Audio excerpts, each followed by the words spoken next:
जब जब natural gas और वॉलेटिलिटी इंडेक्स एक साथ बढ़े हैं तो वॉल स्ट्रीट के इंडिसेस कुछ ज्यादा ही लुढ़के हैं।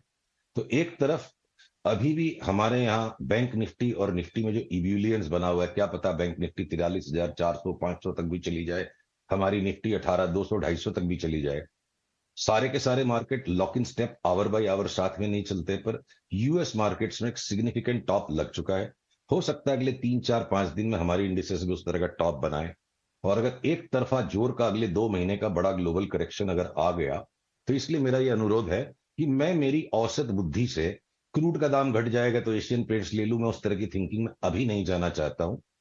ये क्षणिक और क्षण भंगुर बाजार है। इंडिविजुअल स्टॉक्स की चार्ट को हम इंडिविजुअली देखेंगे, क्या पता हम क्रूड में रॉन्ग भी हो जाए और एशियन पेंट्स में फिर भी राइट हो जाए।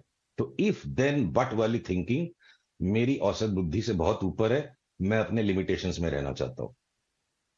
सुशील जी, अब फिर ठीक है, क्रूड करेक्शन के तौर पर तो इन स्टॉक्स पर नहीं, लेकिन सीमेंट और पेंट पर आपकी नजर, कोई सीमेंट स्टॉक्स पर तो लगातार आपका फोकस रहता भी है, तो सीमेंट मेजर, जहां आप मिड कैप की बात कर रहे हैं, सीमेंट स्टॉक्स में कौन से शेयर्स पसंद आ रहे हैं आपको, छोटे मझौले सीमेंट की अगर बात करें? सीमेंट में एक अच्छा बड़ा रनअप आने के बाद वहां करेक्शन शुरू हो गया है सेक्टर रोटेशन में, तो उनको पुल बैक करने दीजिए। जब वो पुल बैक कंप्लीट कर लेंगे और वापस रिवर्सल जब आएगा, जब आएगा, अभी नहीं है। तो इंडिया, मैं सिर्फ फिर दोहराऊंगा, number 1 choice India cement, number 2 Dalmia cement, number 3 आपके जो एसीसी। और उसके बाद कोई सा भी सीमेंट का शेयर खराब नहीं, पर उसको 10 दिन रुकते हैं, इनको करेक्शन होने देते हैं। चलते चलते मैं आपको एक जल्दी से बात कह दूं, क्योंकि सामने दिवाली भी आ रही है और लोगों के घरों में हमेशा रहता है कि जो लाइफ पार्टनर्स हैं वो बड़ा गोल्ड खरीदने में इंटरेस्टेड रहते हैं।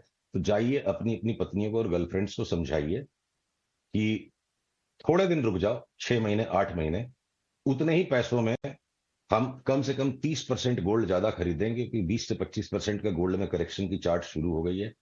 और उतने ही 8 10 महीनों के बाद अगर रुक के चांदी खरीदेंगे तो उतने ही पैसों में 50% चांदी ज्यादा मिल सकती है। मुझे 30 से 35% तक का ड्रॉप अब चांदी में नजर आता है। तो दिवाली आने तक कम से कम सोना चांदी की खरीदारी न करें। दिवाली पे फिर फैसला करेंगे कि और सस्ता मिल सकते हैं कि नहीं। ठीक है, ये हुई ना बात, ये इससे कहते हैं सुशील केडिया की जबरदस्त कॉल। 30% गोल्ड ज्यादा मिलेगा, 50% सिल्वर ज्यादा मिलेगा, रुक जाओ दिवाली तक, जल्दबाजी ना अभी करो, सोना आराम चांदी से नहीं पैसा खरीदिए, मिलेगा। बहुत अपनी बहुत अपनी शुक्रिया पत्नियों सर। को कन्विंस कीजिए। हाँ, हाँ बिल्कुल, उनको उनको मना कर देंगे सर। मैं भी सोच रहा था कुछ ले लूं, लेकिन आपकी बात सुन के अब नहीं लेने जा रहा मैं। मिड बहुत मिड बहुत कैप शुक्रिया स्टॉक्स सर, थैंक यू खरीदिए, वेरी मच सोना हमको चांदी गाइड करने दिवाली के के लिए, बाद सारी खरीदेंगे। बातें रखने के लिए।